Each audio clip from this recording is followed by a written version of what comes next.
Bon, on essaye de bien mettre ça. Il y a trop de reflets là, on va encore m'embêter. Hello tout le monde, j'espère que vous allez bien. Alors aujourd'hui, on va parler d'un livre que j'ai reçu au mois d'août et qui a été un petit coup de cœur pour moi. Il s'agit de La Cour d'Onyx. Alors le premier tome qui s'intitule donc Minuit jamais ne vienne, de Marie Brennan, édité aux éditions La Talente. Alors c'est un livre qui m'a été envoyé justement par les éditions La Talente, avec qui j'étais rentré en contact fin juillet il me semble. En fait je leur avais envoyé un petit mail pour leur dire que j'aimais beaucoup ce qu'ils faisaient, leurs publications, je leur ai parlé un petit peu de ma chaîne, et ils m'ont dit bah écoute si tu veux pourquoi pas, on t'en envoie un, celui que tu veux, et puis si t'as envie d'en parler, t'en parles. Et donc je leur ai dit que j'avais extrêmement envie de lire celui-ci que j'avais déjà vu plein de fois en librairie et qui me tentait beaucoup trop, et donc ils me l'ont très gentiment envoyé, autant vous dire que j'étais trop content. Alors Minuit jamais ne vienne, c'est le premier tome donc de la saga La Cour d'Onyx, qui est en 4 tomes, à savoir que tous les tomes sont déjà parus en VO, en anglais. Ils sont même parus il y a quelques années de ça, et ils sortent chez nous seulement maintenant. Alors La Talente a déjà publié le premier tome, et je pense que les 3 autres devraient suivre dans les prochains mois, voire les prochaines années. Alors Minuit jamais ne vienne, de quoi ça parle ? Au début du roman, on va retrouver Elisabeth Ier, qui est enfermée dans une tour, donc elle est plutôt jeune je crois, et en fait elle est emprisonnée à cause du symbole qu'elle porte, parce que Elisabeth Ier c'est quand même le symbole du protestantisme et de la rébellion contre les catholiques. Et donc on va retrouver Elisabeth qui est enfermée dans une tour par sa sœur, qui va bientôt être exécutée, et là il y a une jeune femme très étrange qui va faire irruption dans sa cellule.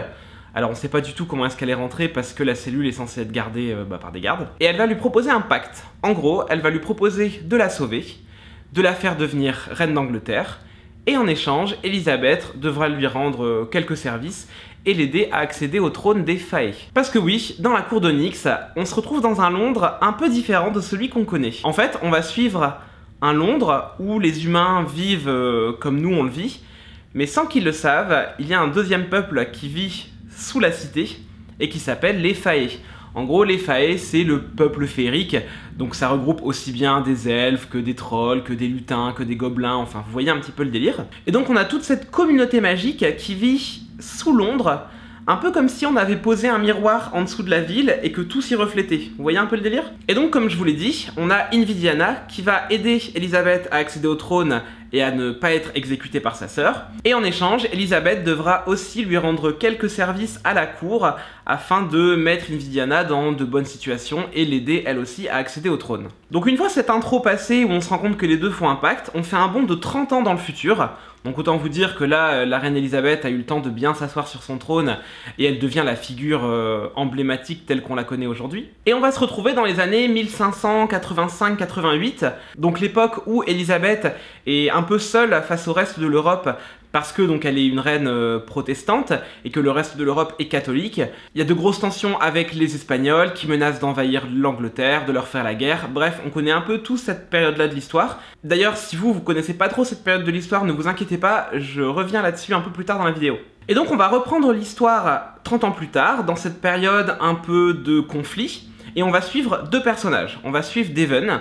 Devon, c'est un homme qui rentre à la cour d'Elisabeth, qui rentre dans sa garde personnelle en fait, donc il va faire en sorte de s'attirer les faveurs de la reine, de bien se comporter devant elle, d'être un chevalier exemplaire, afin de monter en grade, gagner de l'argent et devenir une grande figure quoi. Donc vraiment lui, il n'espère qu'à, pas la gloire, mais un petit peu quand même. Et parallèlement à Devon, on va suivre Lune. Lune, c'est une ancienne favorite de Invidiana, donc c'est une Fae qui vit sous Londres, et elle, donc avant c'était une favorite d'Invidiana, sauf qu'un jour, lors d'une mission qu'elle lui a confiée, elle a un peu chié dans la colle. Je peux pas trop vous en dire plus parce que c'est aussi un des ressorts de l'intrigue, et à cause de cette mission qu'Invidiana n'a pas menée aussi bien qu'elle l'espérait, eh bien elle se retrouve favorite déchue, donc elle a le droit de continuer à venir à la cour, mais elle est très mal vue, elle est vraiment en disgrâce. Et donc elle espère juste essayer de re-rentrer dans les bonnes faveurs d'Invidiana pour retrouver sa place. A noter que dans le livre, Elisabeth passe pour une reine très autoritaire mais juste, alors que Invidiana c'est un véritable monstre qui mène un régime de terreur à la cour des Fae. Tout le monde a peur d'elle, elle exécute n'importe qui pour un oui ou pour un non.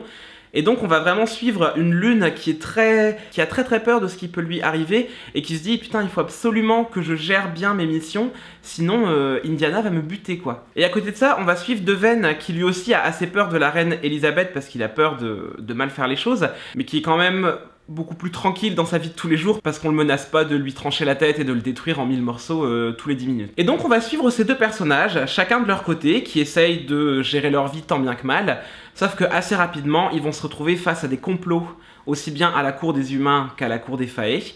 Et ils vont essayer de déjouer ces complots et de comprendre qu'est-ce qui se passe exactement, qu'est-ce qui relie les deux reines.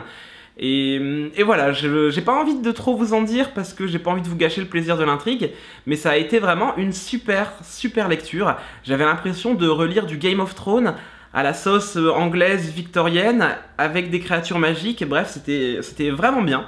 Et j'ai trouvé que la plume de Mary Brennan était hyper simple à lire et en même temps très bien écrite, c'était super fluide, j'ai vraiment beaucoup aimé ce roman. Et puis j'ai trouvé que l'histoire était bien amenée, même si le premier tiers du livre est un peu lent parce qu'on sent que tout se met en place et qu'il n'y a pas de véritable intrigue, on suit juste la vie des personnages. Et au bout d'un certain moment, on va comprendre qu'il y a de plus en plus d'enjeux qui arrivent. Et ouais, j'ai vraiment pas vu le temps passer dans cette lecture et j'ai été happé dedans du début à la fin. J'ai trouvé l'histoire prenante, les personnages très attachants, c'était vraiment un plaisir de retrouver cette partie de l'histoire de l'Angleterre mais revisitée à la sauce un peu féerique. Alors je dis féerique mais pas dans le sens enfantin du terme, vraiment dans ce côté magie, elfe, ouais ce côté magique. Parce que souvent quand on parle de féerique on pense à quelque chose d'un peu joli, tout mignon, alors que croyez-moi ce qui se passe à la cour d'Invidiana c'est pas tout joli et tout mignon. Et ce qui était plutôt cool aussi c'est que c'est un livre qui se termine, c'est-à-dire que la saga est en 4 tomes mais le premier tome se suffit à lui-même. Une fois que je l'ai terminé, il n'y a pas vraiment de zones d'ombre qui sont restées, j'ai une véritable fin et je peux très bien m'arrêter là. Donc c'est plutôt cool si vous voulez vous lancer dans une saga mais que vous avez peur de pas avoir envie de tout lire jusqu'à la fin, on a quand même je pense des tomes qui se suffisent à eux-mêmes. Du moins c'était le cas pour le tome 1, on verra si la suite est toujours pareille. D'ailleurs je me demande ce que peut raconter les 3 autres tomes parce que comme je vous ai dit on a vraiment une histoire complète ici. En revanche comme je vous le disais tout à l'heure, il y a vraiment énormément de références historiques. Donc si on connaît pas bien l'histoire de l'Angleterre, on peut vite s'y perdre. Moi par exemple, je connais un peu le contexte de l'Angleterre de cette époque-là, je connaissais la guerre contre les Espagnols, la situation de la reine d'Angleterre, mais j'étais pas très calé, j'ai vraiment quelques lacunes au niveau de l'histoire de l'Angleterre. Et donc, truc tout simple, et c'est une astuce que je vous donne aussi si vous voulez vous lancer dans cette lecture, allez sur Wikipédia et lisez toute la page sur Élisabeth Ier. Et vous verrez, vous allez rentrer dans le livre beaucoup plus simplement et ça vous paraîtra beaucoup moins obscur. Donc voilà, c'est peut-être le seul point négatif, c'est cette surenchère de références historiques où parfois on peut se dire « Ah bah non, je suis pas très bon en histoire, j'ai du mal à suivre. » Mais franchement, ça se corrige plutôt vite, donc pas d'inquiétude. Et à noter aussi qu'il y a énormément de personnages, donc au début je me sentais un peu perdu et finalement très vite on arrive à mémoriser qui est qui. Un peu vraiment comme dans Game of Thrones si vous les avez lus. Au début la multitude de personnages fait hyper peur et très rapidement on identifie tous les enjeux et qui est qui. Donc voilà, c'est tout pour mon avis de ce premier tome de la cour d'Onyx que je vous recommande très fortement, ça a vraiment été une super lecture et en plus ça rentre complètement dans le Pumpkin Autumn Challenge. Je sais plus dans quelle catégorie, je l'avais noté dans mon petit carnet, dans Automne Enchanteur, Clochette, Grimoire et Chandelle. Pour moi ça fonctionne complètement.